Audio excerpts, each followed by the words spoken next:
Yo tout le monde, bienvenue sur la chaîne de le Wemax. On se retrouve pour le deuxième épisode de Chainsaw Man. Vous avez vu la review la semaine dernière, ça y est, l'épisode 2 est sorti. Qu'en avons-nous pensé? Le suspense est total, le suspense est à son comble, hein, évidemment. Évidemment, du coup cet épisode, on commence direct. Débute avec notre cher Denji qui déjà est heureux d'être dans la voiture avec Makima. Même si Makima, elle pose les bases. Elle lui dit, tu seras mon toutou. Ok, tu dis oui, tu dis waf, c'est tout. Hein, je vais te nourrir bien, mais t'es mon yinche, t'as compris? Là, je me suis dit, franchement, elle est dans l'abus cette meuf. Hein. Mais immédiatement, lui, il est là en mode, ah ouais, quand même, elle est jolie, je suis amoureux et tout. Et là, tu te dis, bon, lui, il a d'autres priorités. Et directement, il est sous son charme. Et c'est le fil rouge un peu de l'épisode. C'est-à-dire que Makima, c'est le fil rouge de Denji, mais également de nous pour l'épisode. C'est elle qui va introduire Denji dans le QG directement ensuite dans l'épisode des Devil Hunter, et c'est elle également qui va lui donner une position, qui va lui donner des nakama, des compagnons, qui va lui donner des objectifs nouveaux. Donc c'est un peu véritablement l'épisode de Makima, je pense. Ouais, je pense que c'est son perso. Clairement, je suis d'accord avec toi, c'est le perso, c'est son épisode. Et en plus, je trouve, surfe dans cet épisode, du coup, et dans l'introduction de ce personnage, entre une riche qui vient de la haute, tu vois, qui prend de haut les petites gens comme ça, en mode c'est moi qui dis, vas-y, t'es mon rien chez tout, et en même temps, quelqu'un de très gentil, fondamentalement cœur sur la main, tu vois, et puis elle est prête à lui payer son resto, tu veux manger quoi? Elle est quand même attentionnée sur son bien-être. Il est tombé au sol et tout, elle le rattrape, etc. On sent qu'elle est gentille en fait. Et du coup, on s'attache nous-mêmes en tant que viewer à Makima, parce qu'on pourrait se dire aussi, je sais qui cette nana là, elle me casse la tête. On a le doute, on a le doute quand même. De la même manière que Denji là dans l'épisode, on a quand même le doute à certains endroits, puisque ouais, elle est tout le temps. Comment dire, dans ses émotions, elle est mono façade. Il n'y a pas de nuances. Nous tous, dans notre vie, on a des nuances. Il y a des moments où on est en colère, il y a des moments où on est joyeux, il y a des moments où on est inquiet, il y a des moments où on est plus expressif, il y a des moments où on est plus réservé. Elle, c'est tout le temps la même nuance. C'est la même couleur perpétuellement. Du coup, on a quand même le doute. À un moment donné, Denji se pose la question, c'est la question que le lecteur se pose. Ouais, est-ce qu'elle est gentille, Makima, du coup? Bah écoute, on verra. Jusqu'à la fin, de toute façon, parce que même il le demandera plus tard à son acolyte là, à qui, je sais pas quoi là. Et du coup, il lui fait, mais gentil. Donc cette question qu'il se pose, c'est la question qu'on se pose. Donc c'est plutôt bien fait, en tout cas. Bon, comme tu le dis, Balochard, qui n'en est pas totalement un, parce que bon, il tombe dans les pommes, effectivement. Il nous explique que chaque fois qu'il se transforme, ça lui déchiquete la peau, donc ça lui fait perdre du sang, donc il se sent faible. Là, il a besoin de manger.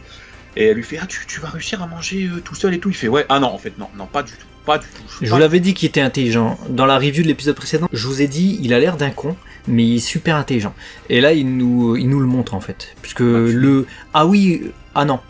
Il a compris qu'elle allait lui donner à manger. Ouais. Et vu que c'est un gros charreau, clairement c'est un gros charreau, il veut ce truc de couple, où la fille donne à manger à son petit copain, un truc très... qui vit dans l'imaginaire des Japonais, c'est vraiment un truc très bisounours, un truc de couple. Ouais. Il voulait ça par-dessus tout. Donc il a fait non, j'arrive pas. Ah franchement là, manger tout seul difficile. Il a boité tout cet enfoiré et tout. Ouais, non, il surtout est dans que le repas, ça s'arrête pas là, parce que bon, on a cette scène comme tu dis très couple, voilà, très Saint-Valentin limite. Et puis il lui fait, c'est quoi ton type de gars, tu vois? Il y a un chien, sans le jeu de mots au fait qu'il aboie. Il lui fait, un gars comme toi, c'est bien en fait, ça me plaît bien, mais comme ça, il en peut plus. Là, il est. Alors, fallait pas lui dire ça. Il est dur comme le poteau, je suis désolé, mais. Mais fallait vraiment pas lui dire ça, parce que ça va être tout l'épisode où le gars il va se faire un film genre, ouais, elle m'aime bien, tu vois. Alors, elle a pas dit ça, Je dis juste aux garçons qui auraient ce genre de retour, qui demandent à une fille, ouais, quel type de gars t'aimes bien? Ouais, un type comme toi, ça veut pas dire toi. Elle a dit un type comme toi. Un type comme toi. T'as des chances, mais bon, t'énerve pas, c'est pas... C'est ça, faut que tu fasses des efforts quand même, et à un moment donné, c'est pas... Mais lui, il s'est fait des films. Elle le conduit au QG du coup des Devil Hunter de Tokyo dont j'ai parlé tout à l'heure, et là, il fait la connaissance de Aki Hayakawa, qui va être du coup son tuteur en quelque sorte, hein, ça va être son partenaire, mais également son tuteur. D'ailleurs, il s'appelle Aki. Automne peut-être, en tout cas ça tombe bien cette saison, je trouve. Mais voilà, le gars, il a pas l'air super heureux de se traîner un gars comme Denji, à devoir le surveiller, etc. pour les patrouilles. J'avoue, pas très volubile non plus. Bon, ce balochard, il sait pas mettre sa cravate, donc finalement ça tombe bien parce que elle va devoir lui mettre sa cravate. Donc encore une scène de rapprochement. Aki qui du coup observe bien tout ce qui se passe, et ça lui plaît pas trop. Ça lui plaît pas trop que Denji et Makima soient un peu complices. Voilà, je vais pas commencer à dire proche, on va pas s'énerver, mais malgré tout, elle est très attentionnée envers lui. Mais à tel point que Denji fait, mais moi je veux bosser qu'avec toi, moi. Moi je m'en fous moi de ce gars-là. Moi, elle fait, je m'en fous de lui en plus. Il fait ça devant lui. Ah non, lui non. Il n'y a pas moyen que avec Makima. Et c'est là où on instaure, c'est bien fait, je trouve de la part de l'auteur là, d'instaurer la hiérarchie. C'est-à-dire que jusqu'alors Makima c'est celle qui avait trouvé Denji. Bon, c'est une fille, elle est apparemment dans les Devil Hunter. Elle ramasse le gars qui était à moitié mort et qui est à moitié démon, à moitié humain. Elle l'a senti grâce à son flair. Elle le dit qu'elle a un flair en tout début d'épisode de ouf. Elle peut sentir qui est humain, qui est démon. Mais tu savais pas trop comment c'était hiérarchisé. Hein. C'était juste la fille qui venait aider, etc. Bon, elle avait des gens avec elle. On voyait qu'elle avait de la thune. Mais là, on comprend. C'est la boss. C'est la boss. C'est elle qui définit les équipes, etc. Là, tu as l'équipe de Hayakawa. Au début, on croit que Denji fait équipe avec Hayakawa. Rien du tout.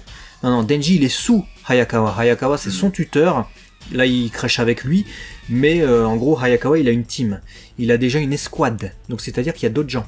Donc, Denji, il est intégré là-dedans. Donc, il y a, en termes de hiérarchie, il y a Makima tout au-dessus, Hayakawa. Et dans l'escouade de Hayakawa, il y a Denji. C'est ça. Et bon, à ce moment-là, on se dit, bon, on va voir ce que ça va donner. Et puis, à peine ils partent en mission les deux, que Aki le coince dans une ruelle et il voilà, sans être vulgaire, dans les poubelles.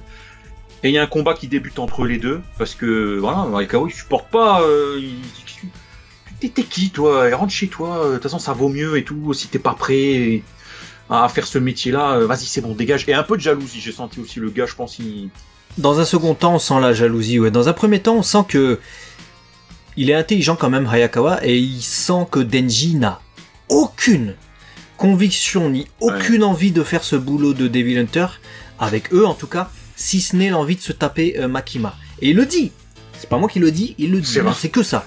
Il fait, pourquoi tu veux faire ça, t'as juste envie de te taper Makima, espèce d'enfoiré. Il fait, ouais. C'est le charreau, c'est le charreau. Ah ouais, mais tout l'épisode c'était que ça. Tout l'épisode c'était... Mais c'est un adolescent puceau en manque qui veut faire ses premières ses premières frasques, effectivement. Ouais. Et du coup, bah le combat débute, il cesse par faire, Denji il lui pète littéralement les boules. Ah oui, vraiment, il lui explose. Il fait, moi quand je me bats avec un gars, je lui explose ses couilles, t'as compris? Et à plusieurs reprises, il lui charpie. C'est lâche, hein. Évidemment. C'est totalement lâche, mais tu vois le personnage que c'est Denji, ça nous dépeint bien un personnage qui est comme... Comment dire ça? Qui a beaucoup de défauts, hein. Pour l'instant, c'est un personnage qui a énormément de défauts, mais qui n'a aussi aucun sens... il a très très peu de fierté. Bah déjà, épisode 1. Il paraît que tu fais tout ce qu'on te dit, etc. Tiens, mange ma clope, bâtard. Il la met dans sa bouche, même s'il a quand même roulé le gars, hein, in fine, parce qu'il a gagné de l'argent. Je vous l'avais dit qu'il était malin. Au début, on se dit, il a pas de fierté, qu'est-ce qu'il fait? Il obéit à tout, le gars. Il fait ça, etc. Il fait... Pareil avec Makima, il obéit à tout. À ce gars-là, il lui crache dessus, il le fout dans les poubelles, etc. Bon, ouais, il s'en fout, hein, il s'en fait pas, il dit la vérité. Et après, il tape dans les roubignoles dans un combat, dans un duel d'hommes, hein, 1 contre 1. Qu'est-ce qu'il fait? Lui, il se bat que dans les roubignoles, donc... C'est un personnage sans fierté, mais il va être attachant malgré tout ça, tu vois, parce qu'il est honnête, je trouve. Ouais, c'est ça, il est lui-même, il est entier. Et puis, bon, finalement, il retourne au QG et tout, ils sont limite bras dessus. Ouais, on s'est fait attaquer par un démon et tout. Il fait, mais non, celui qui m'a attaqué. Du coup, Makima se dit, oh, bah c'est bien, vous êtes potes là, vous vous entendez bien, c'est cool. Bah ok, bah tu vas aller dans son escouade du coup. Ok, tu dis ça promet les deux là. Et pour autant... À un moment donné, malgré cette petite bataille là entre les deux, t'as quand même un petit moment d'honnêteté parce que t'as Denji qui dit à Hayakawa gentil Makima en fait il a eu doute à ce moment-là parce que c'est vrai qu'il y avait ce truc des squads et ce truc aussi où elle s'occupe d'éliminer les démons et ceux qui ne remplissent pas leurs tâches. Elle l'a bien dit. Oui. Clac. Hop, éliminé, salut, au revoir. Hein. Donc là, il se pose la question parce que lui, c'est un mi-démon, mi-humain. Il doit faire le toutou, il doit faire le chien. D'accord, il a peut-être pas de fierté, mais il est pas con. Donc il sait réfléchir et se dire bon, elle se sert de moi quand même. Hein. Mais est-ce que c'est quelqu'un de bien? Et lui, il fait elle t'a sauvé. Donc ouais, évidemment, c'est quelqu'un de bien. Nous, lecteurs, évidemment, on conserve le doute. Ouais, on conserve le doute. Et puis là, on va avoir droit à des scènes qui m'ont tué au sol. Mais alors vraiment, c'est vrai, ça fait vraiment le gars qui sort de sa misère et campagne profonde et qui découvre les joies de la vie et notamment de sa confiture. Il mélange toutes les confitures, etc. Il y en a partout. Ça devait être dégueulasse. Ah ouais, mais ça n'avait aucun sens. Ça n'avait aucun sens. Tu te dis qu'est-ce qu'il fait et Aki regarde comme ça, il nique toutes mes confitures et tout. Mais de ouf. Coûte cher en plus. Papier toilette. Il encule les confitures, il encule le papier toilette. Franchement, je suis Aki, je pète un câble sur le gars. Ouais, moi je pète un câble. Mais lui, il le laisse faire, il le regarde comme ça en mode qu'est-ce qu'il me fait. Bon bah après qu'il soit prêt, hein, bon après tout ça, je pense qu'il est en forme, il est au taquet. Ils vont du coup devoir aller en ville à Nelima parce qu'il y a un démon qui a surgi. Voilà, la police connaît les Devil Hunters, tout ça. Il les laisse intervenir. Et puis on nous explique qu'il y a des Majin, des êtres possédés, qui sont différents du faciès de Denji, ils ont des teutés spéciales apparemment. Et on a un gars qui a une teutée spéciale, effectivement. Ouais, avec des petites pincettes comme ça, là, il va te croquer, mais Denji qui a pour mission de le tuer, en tout cas c'est Hayakawa qui lui dit vas-y tu t'occupes de celui-là, on va voir un peu ce que tu sais faire et tout. Il l'a en supervision en fait. Hein. Denji le tue à la hache. Et là, il fait, mais qu'est-ce que t'as fait? Pourquoi t'as pas utilisé tes capacités? Il voulait voir aussi, hein, un peu ce qu'il pouvait faire avec ses capacités, donc sa tête de tronçonneuse et tout. Il fait, non, tu sais, moi j'ai été un démon avant d'être transformé comme ça, mi-humain, mi-démon. Et j'ai de la pitié pour lui, je voulais abréger ses souffrances rapidement, parce qu'il souffre en fait, hein, quand je sors la tronçonneuse et tout. Rien du tout, c'est des conneries, hein. Tout ça, là, c'était pour protéger les magazines de Tarp qui étaient au sol. Comme ça, une fois que Hayakawa est parti, il se prend les magazines, et là, il réaffirme une nouvelle fois Denji, même si on a un beau discours avec j'ai jamais eu d'amis, etc. Ce qui va garder en tête quand même et qui va être important, je pense, pour l'évolution de leur relation, les deux, c'est quand même que Denji, c'est le putain de charreau de service. Hein. Parce qu'il est là, je vous l'avais dit, épisode précédent, qu'il avait atteint son rêve. On m'a dit dans les commentaires, il y en a 2-3, pas poli du tout. Ah non, n'importe quoi, blablabla.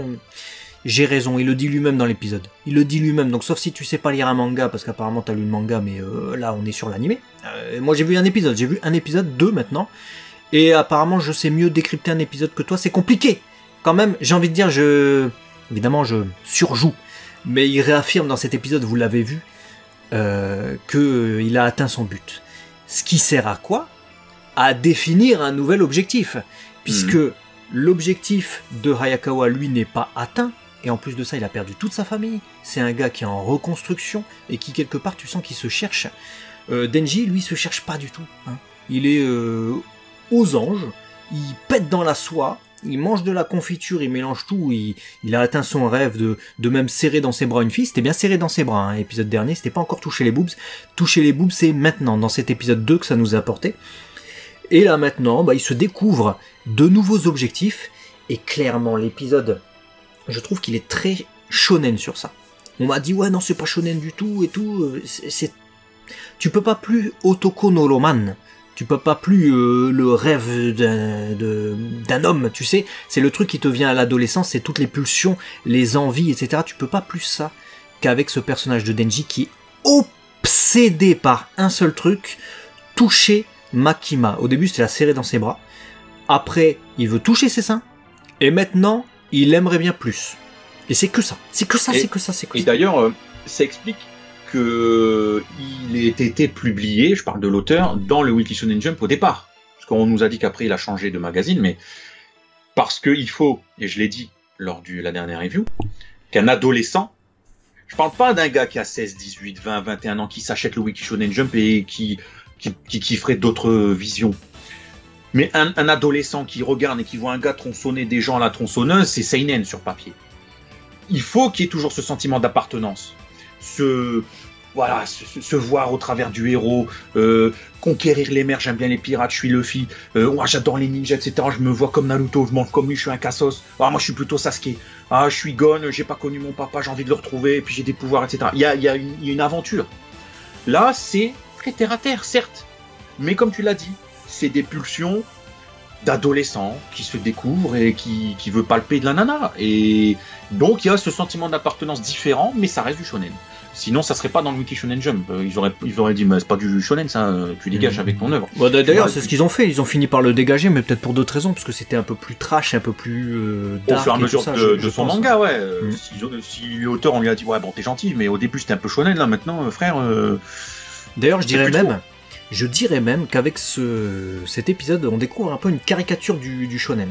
Je suis pas certain que Fujimoto, qu'il ait eu dans l'idée véritablement de faire un personnage charro de ouf, juste pour contenter les fans du plus pur type shonen manga, ou qui aiment bien en tout cas voir des meufs à poil et des trucs comme ça dans le magazine, ce qui est le truc des adolescents, et c'est pour ça qu'il y en a dans absolument tous les mangas de shonen. Je suis pas sûr. J'ai l'impression qu'il est en train de monter une caricature, et que son personnage c'est le charro maximal, mais il va se découvrir quelque chose de plus intéressant et de plus profond au-delà de ça. C'est-à-dire que pour l'instant, c'est le premier aspect.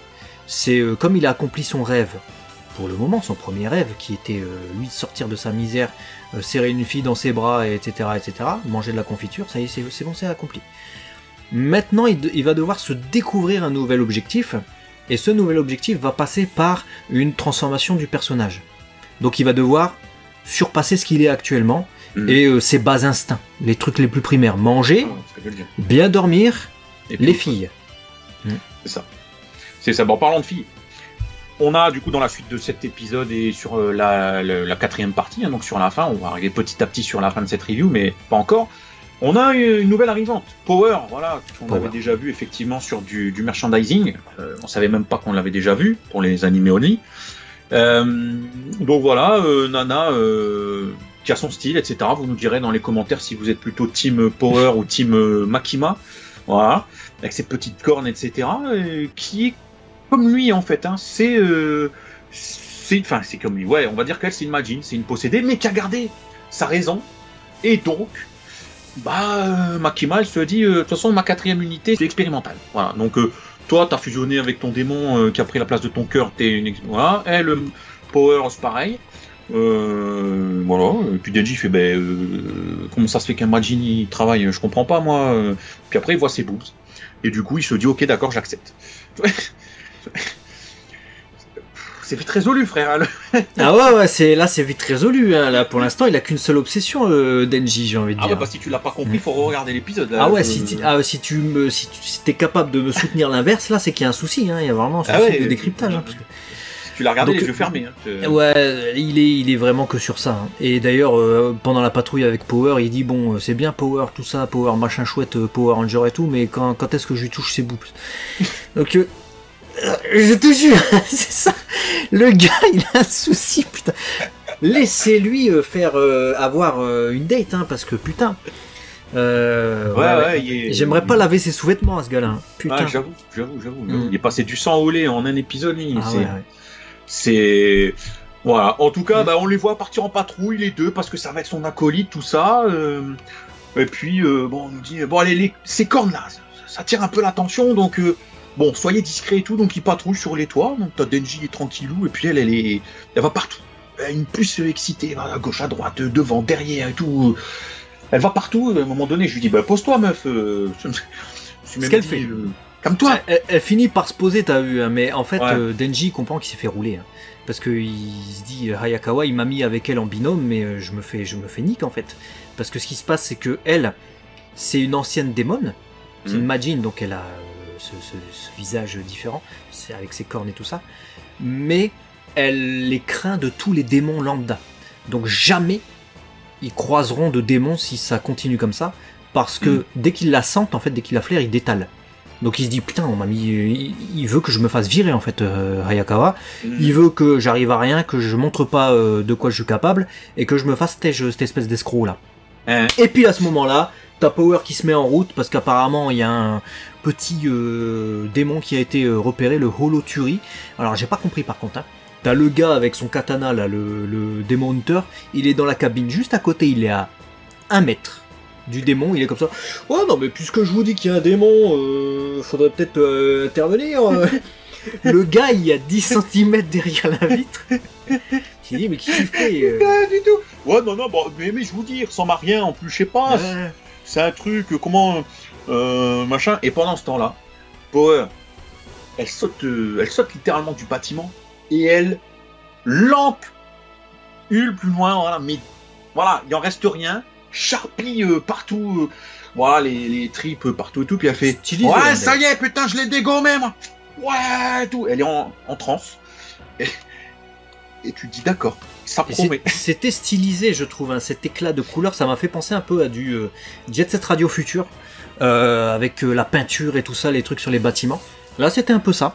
Et d'ailleurs, j'en profite pour parler à tous ceux, les quelques-uns, les 2-3 qui comprennent pas, qu'on puisse avoir des avis différents d'eux. Que moi, ce que j'aime pas, c'est l'extrême gore dans l'abus, quand c'est abusé. Quand t'as une scène gore, j'ai n'importe quoi, tu décapites la tête du démon, là, tout à l'heure, on l'a vu. Rien à foutre. Là, elle éclate le gars avec déjà, on découvre son pouvoir, c'est intéressant aussi, hein, ce marteau de sang, etc. Elle peut faire des armes de sang, je pense. C'est stylisé, ça dure 1 seconde, c'est réglé, voilà, c'est beau. Hein, c'est même visuellement, c'est esthétiser la violence, tu vois, c'est pas du gore pour du corps. Par contre, si tu commences à prendre la tête du gars qui a été décapité avec une hache, sortir tout son exosquelette de son corps, ses tripes, tu commences à croquer dans ses intestins et des trucs comme ça, c'est ça que j'aime pas. C'est l'abus, c'est l'exagération. Exactement, parce que ils comprennent pas. Et c'est mon avis, j'ai tout à fait le droit de ne pas aimer ça. Mais oui. Je fais ce que je veux, hein, je fais absolument ce que je veux. Et là, j'ai trouvé que cet épisode, dans tout ce qui était les scènes d'action, les scènes de pouvoir et tout comme ça, c'était stylé, c'était beau. Et même les scènes du quotidien, les scènes prosaïques, les scènes de repas, les scènes... c'était même limite les plus belles en fait. Ça bougeait bien, les couleurs étaient géniales. J'ai trouvé un aspect véritablement cinématographique à travers cet épisode que j'ai pas forcément trouvé dans... Enfin, il y avait dans le premier, mais en deuxième partie, on a sombré dans une parodie de film de boucherie d'horreur. Ouais. Tandis que là, on était dans quelque chose de plus varié, de plus posé, peut-être, visuellement. Ouais, c'est vrai. Et on était dans le développement aussi de plus de choses que dans l'action. Alors, il y a du développement aussi dans le premier, mais pas dans le même sens. Là, il y a plein de persos, il y a des liens qui se font, il y a des... Voilà, il y a un but qui est en train de se dessiner. Et j'ai bien apprécié aussi cet épisode. Je suis content qu'il y a cette profondeur qui est apportée à l'œuvre. Et pour toutes celles et ceux qui nous ont dit dans les commentaires, vous allez voir, il y a quand même derrière, l'histoire elle est pas mal, il y a des trucs, etc. Effectivement, il y a des choses qui se dessinent qui sont bien cool dans Chainsaw. Donc, D'ailleurs, j'ai un petit truc pour vous. Vous avez vu l'ending, il a un style très particulier qui tranche véritablement avec l'opening et tout ça. Et on voit encore Denji dans les poubelles. Je me suis dit, qu'est-ce qu'il fout dans les poubelles, le gars? Il était déjà dans les poubelles dans l'épisode. Et je me suis dit, mais en fait, il est né dans les poubelles, Denji. Ouais. Donc c'est normal qu'on le voit dans les poubelles dans l'ending, puisque c'est de là que vient sa renaissance et son power-up. C'est-à-dire, épisode 1, il se fait mettre dans une poubelle, c'est là qu'il ressort en tronçonneuse. Ouais. Là, dans cet épisode, il se fait mettre dans les poubelles par Hayakawa qui le bat. Il revient plus fort pour lui taper dans les couilles et affirmer en tout cas ses convictions après être revenu des poubelles. Donc dans l'ending, c'est un peu normal qu'on le voit dormir dans les poubelles parce que ça symbolise, je pense, pour moi, la renaissance de Denji. C'est vrai. Bah voilà, écoutez, vous avez notre avis global et sur cette review, du coup. On se donne rendez-vous semaine prochaine pour l'épisode 3. Mais avant ça, il faut s'abonner. Voilà, on s'abonne, je vous laisse quelques temps pour le faire. Voilà, c'est gentil, vous êtes adorable, on vous aime bien. Puis il faut partager aussi. Si vous voulez nous aider à grandir, bah voilà, toi tu t'es abonné, ça fait une personne de plus, on est super content. Mais si tu partages à tous tes potes, on va grandir plus vite. Voilà, et on a besoin de vous sur ça. Clairement, on peut pas partager à vos amis à votre place. Et ça ne mange pas de pain, et pour nous c'est super important. Voilà, et puis ça aidera aussi à faire connaître peut-être l'animé à ceux qui connaîtraient même pas, c'est très possible. Il y a beaucoup d'animés en ce mois d'octobre, donc voilà, partagez et à très vite sur la chaîne de Léo et Max, des bisous, on vous aime. À la prochaine. Ciao. Thank you.